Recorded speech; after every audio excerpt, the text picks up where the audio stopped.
Bismillahirrahmanirrahim. Assalamualaikum warahmatullahi wabarakatuh. Anak-anakku sekalian, berjumpa lagi dengan Ibu pada mata pelajaran Bahasa Indonesia.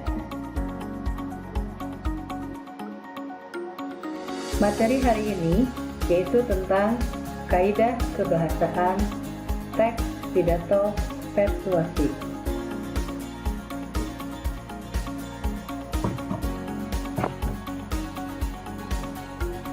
Anak-anakku sekalian, sebelum kita memulai pelajaran hari ini, marilah kita membaca doa terlebih dahulu. Bismillahirrahmanirrahim. Allahumma inni as'aluka ilman nafi'a wa rizqan thayyiban wa amalan mutaqabbala. Amin. Pada pembelajaran hari ini, kompetensi dasar yang kita gunakan adalah kompetensi dasar nomor 3.4, yaitu menelaah struktur dan ciri kebahasaan pidato persuasif tentang permasalahan aktual yang didengar atau yang dibaca. Adapun tujuan pembelajarannya adalah diharapkan para peserta didik dapat menelaah ciri kebahasaan teks pidato persuasif tentang permasalahan aktual yang didengar atau yang dibaca.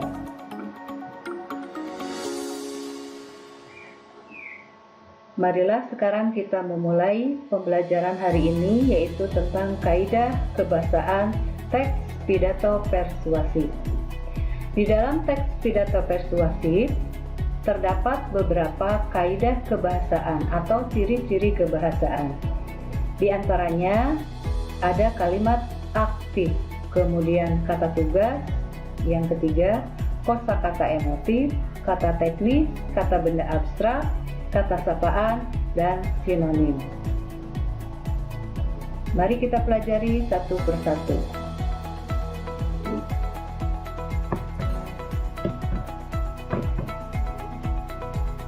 Yang pertama,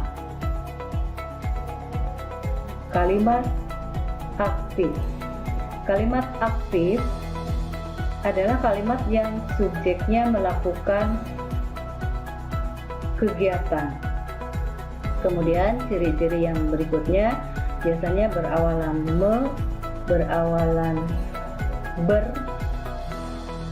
ada juga yang tidak memakai awalan. Yang pertama, kalimat aktif transitif. Kalimat aktif transitif ini kalimat aktif yang memerlukan objek. Jadi, kalaulah tidak berobjek, maka kalimat itu belumlah lengkap. Contoh, kita perhatikan contohnya. Kita harus menjunjung bahasa persatuan. Nah, kalau kita teliti, polanya terdiri dari subjek, predikat, dan objek. Yang kedua, OSIS mengadakan kegiatan GDN. OSIS sebagai subjek mengadakan predikat, kegiatan GDN, objek. Kalaulah objeknya ditiadakan, artinya kalimat itu belumlah lengkap. Kemudian yang kedua, kalimat aktif intransitif. Kalau kalimat aktif intransitif ini tidak perlu adanya objek. Contoh, para siswa berbaris di lapangan. Ayo kita belajar. Kalau kita telusuri, ini ada subjek, predikat, dan di lapangan itu bukan objek tetapi keterangan, ya. Kemudian yang kedua, ayo kita belajar, subjek dan predikat, tidak perlu atau tidak memerlukan objek. Nah, itu pembagian kalimat aktif. Sekali lagi, ada kalimat aktif transitif dan ada kalimat aktif intransitif. Kemudian untuk kalimat-kalimat aktif di sini pada teks pidato persuasif bisa juga berupa isinya berupa saran, berupa ajakan, bisa juga berupa imbauan. Contoh misalnya ini imbauan, ya, kita harus menjunjung bahasa persatuan dengan ditandai adanya kata harus, itu adalah suatu imbauan. Kemudian juga ada yang berupa ajakan, ayo kita belajar.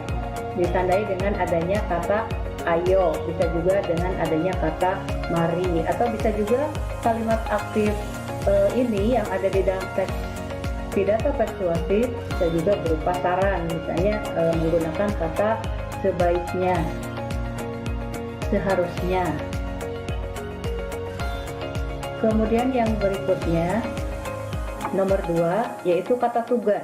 Kata tugas terdiri dari beberapa kata, diantaranya kata depan dan kata sambung. Ada juga selain itu ada kata sandang, ada kata seru. Nah, kita pelajari yang kedua dulu, yaitu kata depan dan kata sambung atau konjungsi.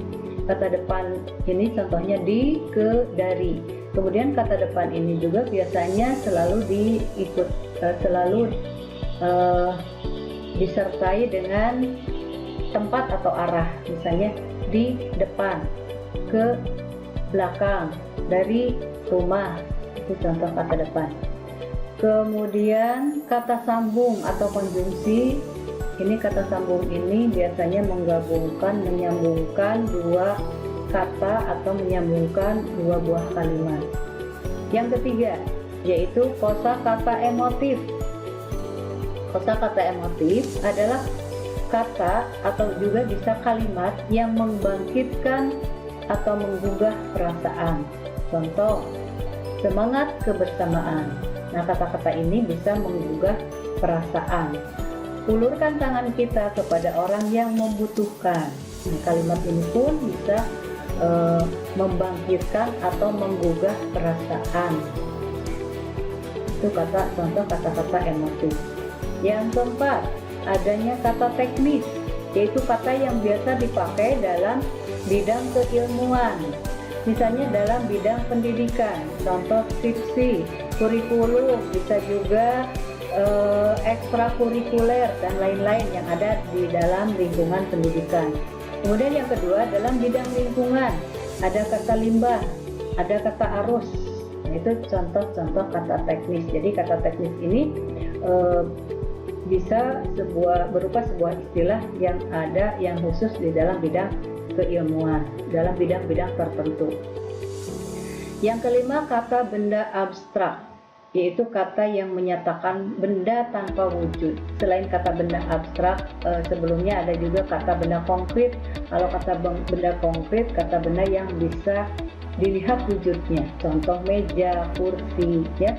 Nah, kalau kata benda abstrak tidak bisa dilihat wujudnya, tetapi dapat kita rasakan. Contoh kata ilmu, udara, agama, kebaikan, keyakinan, dan lain-lain. Yang keenam, kata sapaan. Contoh, nah karena di sini kata sapaannya kita gunakan di dalam pidato persuasif, maka contohnya juga yang berkaitan dengan masalah pidato. Contoh, saudara-saudara. Nah, ini kita menyapa orang yang ada di depan kita itu dengan kata saudara-saudara atau ibu-ibu dan bapak-bapak. Itu contoh kata sapaan. Yang terakhir nomor 7 adalah sinonim. Ibu kira kalian sudah tahu tentang sinonim ini. Kata yang memiliki makna yang sama. Contoh, sedih, sinonimnya duka. Bertemu, sinonimnya berjumpa, dan lain-lain, ya, masih banyak yang lainnya. Nah, jadi ada 7 kaidah kebahasaan atau ciri-ciri kebahasaan yang ada di dalam teks pidato persuasif. Untuk selanjutnya, marilah kita mencoba menelaah kaidah kebahasaan atau ciri kebahasaan yang ada di dalam teks pidato persuasif. Coba kamu perhatikan baik-baik teks pidatonya. Setelah kita baca, marilah kita telaah ciri kebahasaannya. Nah, ciri kebahasaan teks pidato di atas yang tadi kita baca, kita telusuri, kita telaah apakah 7 jenis ciri kebahasaan yang kita pelajari ini ada atau tidak, ya. Yang pertama, kita lihat dari segi kalimat aktif. Ternyata ada beberapa yang memiliki kalimat aktif. Di antaranya yang satu, marilah kita memanjatkan puji dan syukur. Yang kedua, janganlah kita mencoba untuk menggunakan narkoba. Kalaulah kita lihat ini dari jenisnya adalah termasuk kepada kalimat aktif transitif karena memerlukan atau adanya objek. Nomor 1 objeknya puji dan syukur, nomor 2 objeknya narkoba. Nomor 3 lingkungan masyarakat pun tentram. Ini contoh kalimat intransitif karena di sini tidak memiliki objek. Yang kedua, kita telusuri dari kata tugas, di antaranya kata depan dan konjungsi. Kata depannya itu adalah ada kata di forum, dari sekarang. Konjungsinya dan, adalah, agar, karena, maka. Yang ketiga, kosakata emotif. Contohnya dari teks pidato tadi itu adanya kata-kata nikmat dan rahmat berupa kesehatan, timbulnya kejahatan, masyarakat tentram, meraih cita-cita tinggi. Yang keempat, kata teknisnya diantaranya adalah forum, hadirin, mengkonsumsi narkoba. Yang kelima, kata benda abstrak.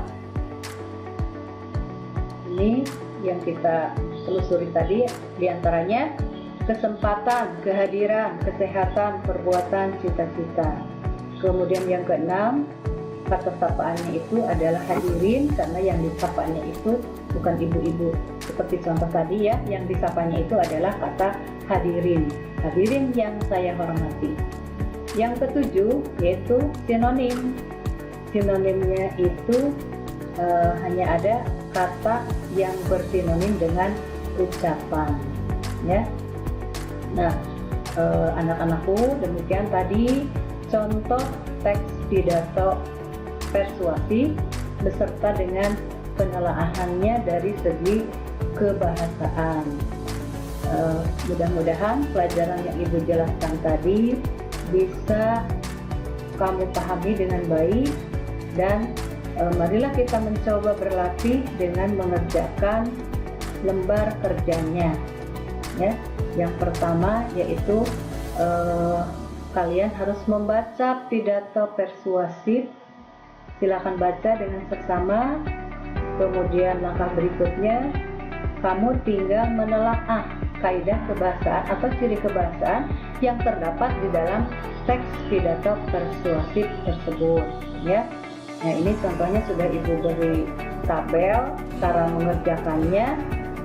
Silakan kamu cari kalimat aktifnya apa saja, kata tugasnya apa, kosakata emotif, kata-kata teknis, kata benda abstrak, kata sapaan, dan sinonim.